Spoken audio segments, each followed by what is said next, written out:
নমস্কাৰ পোহলাই বেতৰ সমূহ দৰ্শকক পুনৰবাৰ স্বাগত কৰিছোঁ আজি আমাৰ বিশেষ শনিবৰীয়া অনুষ্ঠানলৈ আৰু আনদিনাৰ দৰে আমাৰ মাজত পুনৰবাৰ অতিথি হিচাপে আছে ওম মিড ব্ৰেইন এক্টিভেশ্যন চেণ্টাৰৰ সঞ্চালিকা আশা পাত্ৰ আমাৰ মাজত উপস্থিত আছে আৰু আমি বিশেষভাৱে দুটা বিষয় লৈ আজি কথা পাতিব বিচাৰিছোঁ যে আপোনাৰ শিশুসকল যে ওম মিড ব্ৰেইন এক্টিভেশ্যন চেণ্টাৰলৈ আহে তেখেতসকলে কেনেদৰে আপোনাৰ ধৈৰ্য শক্তি বঢ়ায় কেনেদৰে তেখেত মন শক্তিশালী হয় এনেধৰণৰ বহুকেইটা কথাৰ বিষয়ৰ ভিতৰত আমি জানিব চেষ্টা কৰিম আনদিনাৰ দৰে আমাৰ মাজত আশা পাত্ৰ উপস্থিত আছে আপোনালোকে আপোনাক স্বাগত জনাইছোঁ নমস্কাৰ হয় যেহেতু আমি প্ৰতিটো খণ্ডতে বিভিন্ন বিষয় লৈ আলোচনা কৰিছোঁ যেতিয়া ছাত্ৰ ছাত্ৰীসকল আহে তেখেতসকলৰ ধৈৰ্যটো এটা গুৰুত্বপূৰ্ণ কথা ধৈৰ্যই আচলতে মনটো শক্তিশালী কৰে কেনেদৰে আপুনি এই ছাত্ৰ ছাত্ৰীক শিক্ষা প্ৰদান কৰে হয় আমাৰ বিষয়বস্তুটোত মিড ব্ৰেইনত আত্মবিশ্বাস সেইটো এটা বিশেষ ভূমিকা গ্ৰহণ কৰিছে তাৰ লগত জড়িত আছে ধৈৰ্য শক্তি আত্মবিশ্বাস সেল্ফ কন্ট্ৰলিং সেল্ফ কনফিডেন্ট এইখিনি হয় আত্মবিশ্বাস বাঢ়িব মানে কেনেদৰে আপুনি আত্মবিশ্বাস বাঢ়িবৰ কাৰণে আচলতে আমাৰ গাৰ্জেনসকলৰ অভিভাৱকসকলৰ বিশেষ কৰণীয় আছে আৰু আমাৰ চেণ্টাৰত নৈতিক শিক্ষাৰ লগতে এইখিনি শিক্ষাও প্ৰদান কৰা হয় এক্সাম্পল হিচাপে মই আপোনাক এটা কথা ক'ব বিচাৰিছোঁ যদি এটা গছৰ পুলি এটাত যদি বেছিকৈ পানী দিয়া যায় সকলোৱে জানে যে কি হ'ব ঠিক তেনেকুৱাই কথাটো আমাৰ এজন শিশুক যদি বেছিকৈ মানে অভাৰ কেয়াৰিং কৰা হয় তেতিয়াহ'লে সেই গছৰ পুলিটোৰ নিচিনা অৱস্থা হয় নিজে তেওঁলোকে ডিচিশ্যন ল'ব নোৱাৰা হৈ যায় নিজে তেওঁলোকক কেনেকৈ ডিচিশ্যন ল'ব পাৰি আমাৰ মিড ব্ৰেইনৰ পাৰ্টত সেল্ফ কন্ট্ৰল নিজে কেনেকৈ কৰিব পাৰে সেইখিনিৰ ওপৰত বিশেষকৈ আমি গুৰুত্ব প্ৰদান কৰোঁ সেইখিনি শিক্ষা তেওঁলোকক প্ৰদান কৰোঁ আৰু সেই 3 মাহৰ অন্তৰত তেওঁলোকে নিজে কেনেকৈ এটা ডিচিশ্যন ল'ব পাৰি নিজে হয় মা হয় দেউতা এইখিনি কৈ নথকাকৈ তেওঁলোকে নিজে কিতাপ পঢ়িব যায় হোমৱৰ্ক নিজে কৰিব যায় পঢ়া হৈ যায় আৰু এই ক্ষেত্ৰত মই এটা কথাই তেওঁলোকক গাইডেন্স দিয়া হয় যেনেকৈ তেওঁলোকক মৰমৰ গাইডেন্স দিব লাগিব তেওঁলোকক বহুখিনি কথা শিকাব লাগিব আৰু তেওঁলোকক সেই ধৰণে মানে কিছুমান তেওঁলোকক মোটিভেশ্যনৰ জৰিয়তেও সেইবিলাক দেখুওৱা হয় কিছুমান আমাৰ ভিডিঅ' আছে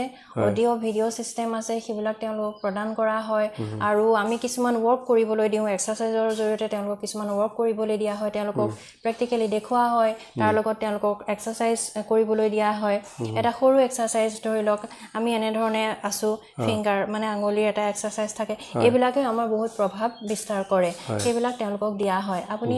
এটা কথা চাব যে আমাৰ ক্লাছটো হয় প্ৰথম ওয়াৰ্কশ্বপত হয় 9 বজাৰ পৰা ইভিনিং 4-5 বজালৈকে হয় সেই এজন ষ্টুডেন্ট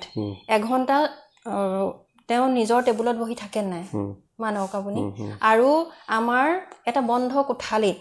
যে 9 বজাৰ পৰা তেওঁলোকক 5 বজালৈ ৰখা হয় আৰু যেতিয়া তেওঁলোক ওলাই আহে একদম ৰিফ্ৰেছমেন্ট মানে একদম ফুলৰ নিচিনাকৈ তেওঁলোকে এটা স্মাইলি ওলাই আহে অভিভাৱকসকল নিজে আচৰিত হৈ যায় তেওঁলোকে মন্দি গ্ৰহণ কৰে গোটেই শিক্ষাখিনি ন মন্দি পঢ়ে তেওঁলোকে গ্ৰহণ কৰে এটা আনন্দদায়ক পৰিৱেশত তেওঁলোকক শিকোৱা হয় আৰু মৰমেৰে তেওঁলোকক গোটেইখিনি কথা বুজাব লাগিব এক্সাৰচাইজখিনি কৰিব লাগিব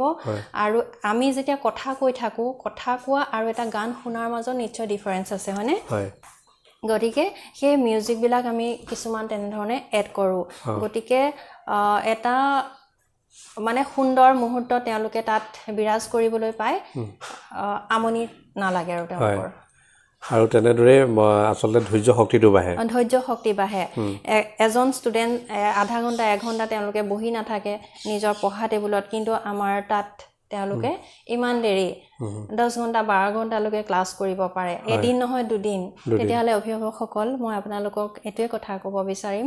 যে তেওঁলোক আমাৰ মিড ব্ৰেইনৰ বিশেষকৈ প্ৰয়োজন আছে আমাৰ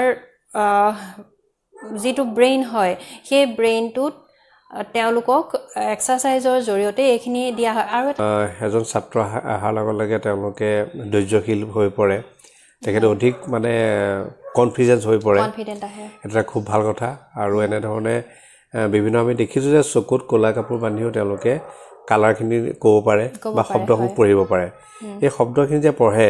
এই ক্ষেত্ৰত আমি শেষত আপোনাৰ জানিব বিচাৰিছোঁ কেনেদৰে শিক্ষা দিয়া হয় আচলতে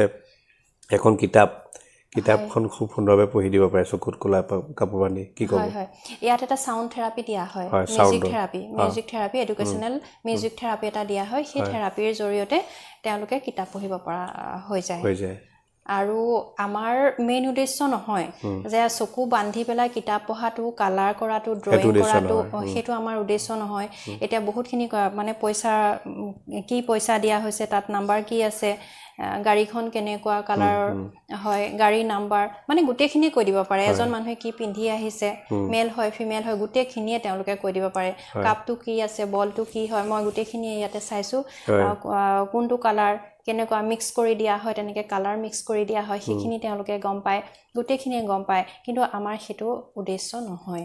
তেওঁলোক কেনেকৈ শক্তিশালী হয় এটা সুপ্ত প্ৰতিভা হয় লুপ্ত হৈ থাকে সেইটো কেনেকৈ আগবঢ়াই আনিব পাৰি তেওঁলোকৰ মন কেনেকৈ শক্তিশালী কৰিব পাৰি আৰু যিখিনি তেওঁলোকৰ পৰিৱৰ্তনৰ ধাৰা সেইখিনি আমাৰ মেইন বিষয়বস্তু হয় আচলতে মন অস্থিৰ হোৱা ছাত্ৰ ছাত্ৰীসকলক সুস্থিৰ কৰি ৰখা হয় আৰু এইটো নহয় যে মিড ব্ৰেইন এডুকেশ্যন চেণ্টাৰলৈ অহাৰ লগে লগে আপোনাৰ ল'ৰাই ক'লা কাপোৰ বান্ধি চকুত পঢ়িব লাগিব এনেধৰণৰ কথা নহয় যি পাঠ্যক্ৰমৰ বিষয়বস্তু থাকিব যাতে অধিক স্মৃতি শক্তি মগজু শক্তিশালী হৈ এই পাঠ্যপুথিৰ ওপৰত মনোনিৱেশ কৰিব পাৰে এইটোৱে আধাৰ হৈছে আচলতে সেইটোৱে আধাৰ ইমানেই তেওঁলোকৰ পাৱাৰ আহি যায় সেই কথাটো যি কিগৰাকী অভিভাৱকে ইয়াতে ক্লাছ কৰিছে তেওঁলোকেহে অনুভৱ কৰিব পাৰিব মানে এনেদৰে কৰিলে বেলেগকে আপোনাৰ প্ৰাইভেট ক্লাছ ল'ব নালাগে এইটো এটা প্ৰমাণ কৰে যে যিখিনি পঢ়িলে সেই পঢ়িলে যাতে তেওঁলোকৰ থাকি যায় মন মগজুত এইটোৰ পৰা সেইটো সহায় হ'ব হয় নিশ্চয় নহয় জানো হয় খুব সুন্দৰকৈ তেওঁলোকে নাম্বাৰ পাইছে যিসকলক আগৰ বেটছত কৰি আছো তেওঁলোকৰ মাকসকলে দেউতাকসকলে ফোনৰ জৰিয়তে জনাইছে সেইখিনি আমাক বহুত অনুপ্ৰাণিত কৰে আৰু তেওঁলোকেহে সেই বিষয়বস্তুটোৰ সম্পৰ্কে ভাল ধৰণে ক'ব পাৰিব যে মিড ব্ৰেইনলৈ যোৱাৰ পিছত তেওঁলোকৰ কি পৰিৱৰ্তন হৈছে নিশ্চয় আমি তেনেহ'লে ইয়াৰ পিছৰ খণ্ডটি আমি এগৰাকী ছাত্ৰ বা ছাত্ৰীৰ পৰা আমি জানিব চেষ্টা কৰিম অভিভাৱকৰ পৰা জানিব চেষ্টা কৰিম যে আপোনাৰ সন্তানসকলে মিড ব্ৰেইন এক্টিভেশ্যন চেণ্টাৰলৈ অহাৰ আগত কেনেদৰে মাৰ্কছ পাইছিলে বিষয়বস্তুসমূহত আৰু এতিয়া কেনেদৰে পাইছে সেই কিমান পৰিৱৰ্তন হৈছে সেই বিষয়ে আমি যিটো আমাৰ খণ্ড আছে সেই খণ্ডটিত আমি জনাবলৈ চেষ্টা কৰিম আৰু তেনেহ'লে আপোনাৰ বহুত আমি ধন্যবাদ জ্ঞাপন কৰিছোঁ খুব এটা সুন্দৰ বিষয়বস্তুৰ ওপৰত আমি আলোচনা কৰিলোঁ আৰু প্ৰিয় দৰ্শক আজিৰ এই বিশেষ অনুষ্ঠানটো আপোনালোকৰ বাবে খুব ভাল অনুষ্ঠান হ'ল বুলি আমি ক'ব পাৰোঁ শেষত আজি এই বিশেষ অনুষ্ঠানটো চাই থকা সকলোকে ধন্যবাদ জ্ঞাপন কৰি আজিৰ অনুষ্ঠানটো ইমানতে সামৰণি মাৰিছোঁ ধন্যবাদ